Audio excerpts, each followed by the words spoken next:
All they had was this pair of orange shorts and his torso.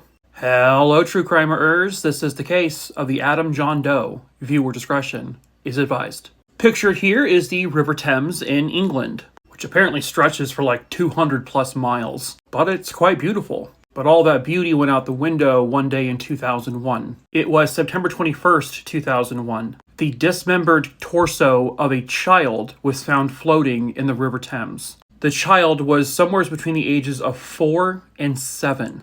And all he had on was this orange pair of shorts. His head and the upper portion of his neck had been removed, as well as both of his arms and both of his legs. They were able to determine, based on what the remains they had, that he had died by having his throat slit. The pair of orange shorts, which did not contain any identification, they were exclusively manufactured in Germany. And then the autopsy would show in the toxicology report that this young man, who they nicknamed Adam, had been poisoned. He was poisoned to make him immobile, and then his throat was cut, which makes them believe that this was some sort of ritualistic killing. They do not believe that Adam was from England. At first, they believed he was probably from Germany, but doing some more testing, they would determine that he was actually more than likely from Nigeria and had only been in England for maybe a couple of days. In 2002, a woman named Joyce would come forward to the police there in England to say that she had fled from a cult in Nigeria, and that the torso that they found,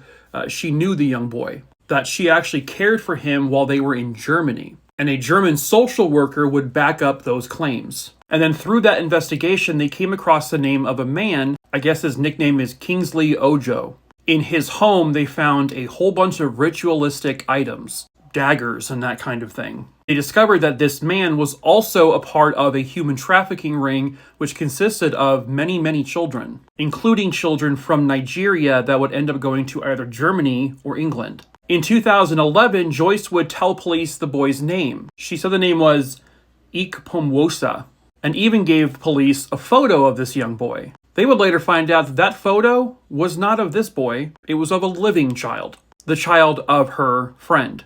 Then she says, okay, well, his actual name, it is Patrick Erebor. But police completely doubt her claims at that point. They do believe that she knew this young boy. They just don't believe that she's providing all the correct information and that she's possibly hiding something. This is a 4 to 7-year-old child who was poisoned, likely killed in some sort of ritualistic killing, and had his head, arms, and legs removed, and then he was thrown into a river like garbage. And he has never been officially identified, and his killer has never been caught. If you have any information on this case, please reach out to your local authorities there in England.